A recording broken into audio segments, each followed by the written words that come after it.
Sobat Maestro, sesaat lagi kita akan bersama-sama mengikuti program Hidup Sehat Pilihan Kita. Selamat mendengarkan.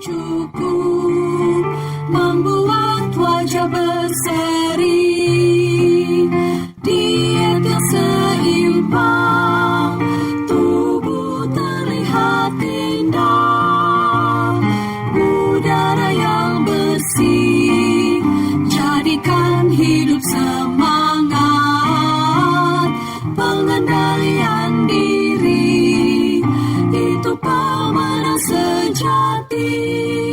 Hidup sehat, anugerah Tuhan.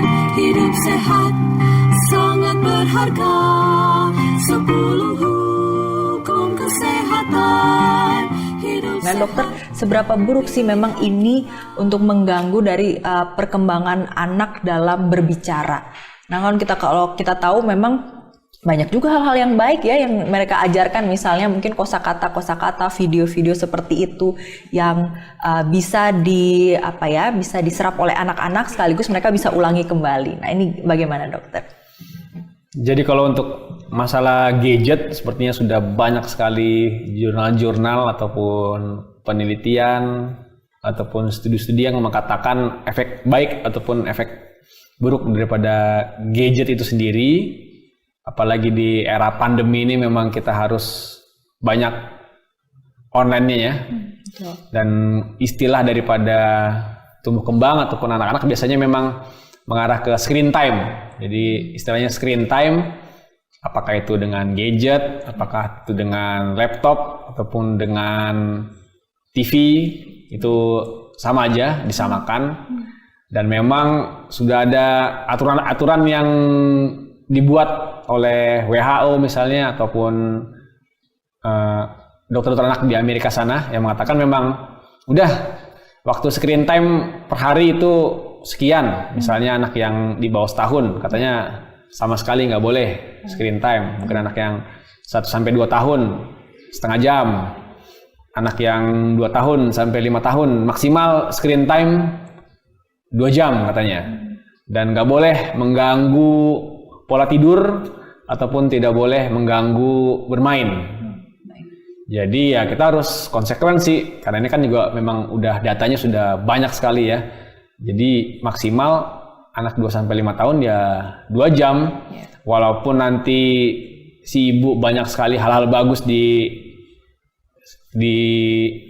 gadgetnya itu, entah belajar huruf lah, entah belajar menyanyi, atau belajar hal-hal yang lain, tapi kalau dari saya sih tetap concern ke situ aja, maksimal 2 jam, itu juga dibatasin, malah ada yang bilang hanya boleh pada saat kita ngobrol sama video call dengan orang tua ataupun dengan keluarga-keluarga dekat, mungkin yang jauh, dan harus dicari aktivitas yang lain di rumah. Kalau saya sih lebih prefer ya mau nggak mau orang tua harus ngajarin, orang tuanya kan juga di rumah, kecuali orang tuanya juga nggak ada di rumah, tetap kasih aktivitas yang lain, entah bermain, entah tebak-tebakan, atau bermain box untuk disusun-susun. Jadi lebih kepada, ya itu tadi saya bilang, aktivitas fisik. Nah, kita baru hanya bicarain tentang screen time nih. Ada juga WHO udah bilang, aktivitas fisik anak itu harus bermain. Memang itu salah satu hal yang baik buat anak. Jadi dia bermain, bermain ke taman ataupun bermain sepeda dengan teman. Nah, itu kan nggak boleh ya. Secara lagi pandemi harus online. Nah, di rumah dibuat permainannya. Si anaknya harus entah joget kah, atau disuruh mengerjakan pekerjaan rumah, ataupun olahraga ringan dengan orang tuanya yang pasti harus dijagain. Dan itu termasuk jadi gadgetnya dibatasin, aktivitas fisik juga harus digenjot. Kalau saya tidak salah, sejam sehari untuk anak-anak 2-5 tahun ya, sejam sehari, dan itu setiap hari harus aktivitas fisik, entah bermain, pokoknya di rumah harus bergerak lah supaya lebih sehat, seperti itu. Baik, terima kasih banyak dokter. Jadi para orang tua ya pemirsa harus lebih kreatif ini ya supaya anak-anaknya meskipun mungkin sebelumnya sudah pernah untuk menggunakan gadget tapi paling tidak sedini mungkin untuk boleh dibatasi karena yang lebih penting adalah tadi aktivitas fisik itu sendiri. Baik dokter, kita sudah membahas tadi terkait bagaimana speech delay ini. Sekarang kita mau bermain sedikit dokter tentang mitos dan fakta yang mungkin kita pernah dengar ya informasi-informasi kesehatan ini, namun kita harus bisa meluruskan nih dokter karena mungkin aja orang berpikir bahwa ini benar, taunya ini mitos. Jadi kita akan bermain mitos dan fakta terlebih dahulu, dan apabila dokter nanti katakan ini mitos atau fakta nanti boleh dijelaskan sedikit ya dokter ya.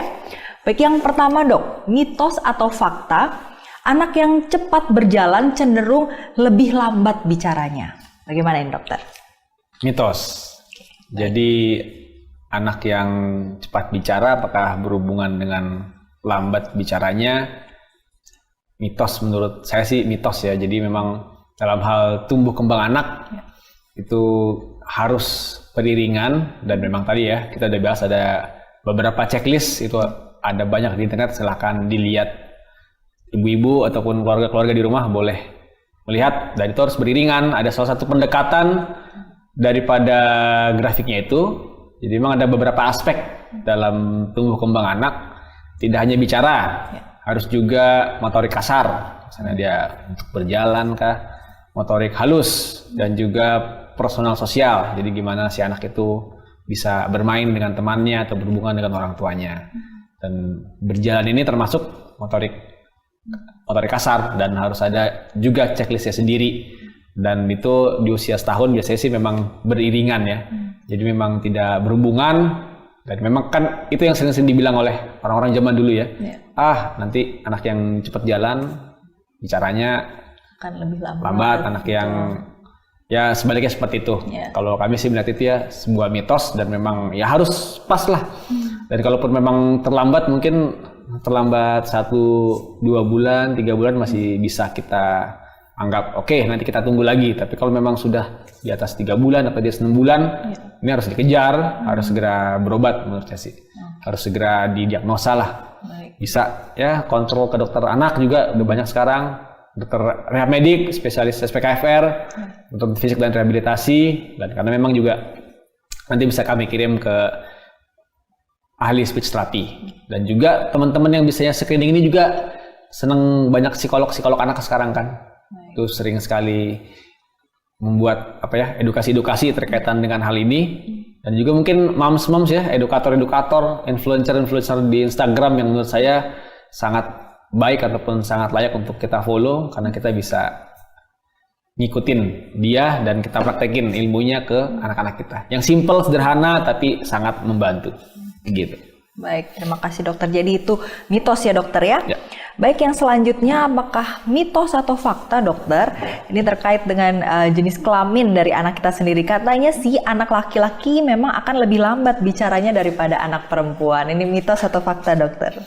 Jadi untuk tumbuh kembang anak, yang untuk tadi ya screening untuk bicara memang belum dibedakan itu antara anak cowok dan anak perempuan.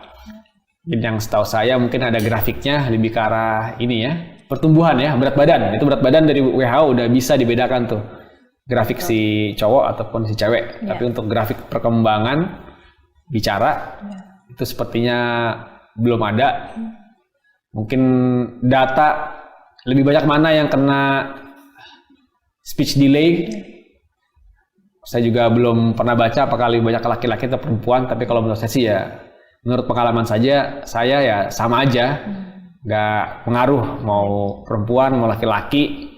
Ya tadi kan sudah kita bicara ada banyak sekali faktor, terutama tidak distimulasi tadi ya, lebih kepada faktor risiko yang tadi saya sudah bilang. Untuk gender sepertinya tidak ada hubungan, mitos juga. Baik, berarti itu mitos ya dok ya. Sobat Maestro, Anda baru saja mendengarkan program Hidup Sehat Pilihan Kita. Terima kasih atas kebersamaan Anda. Istirahat yang cukup membuat wajah berseri.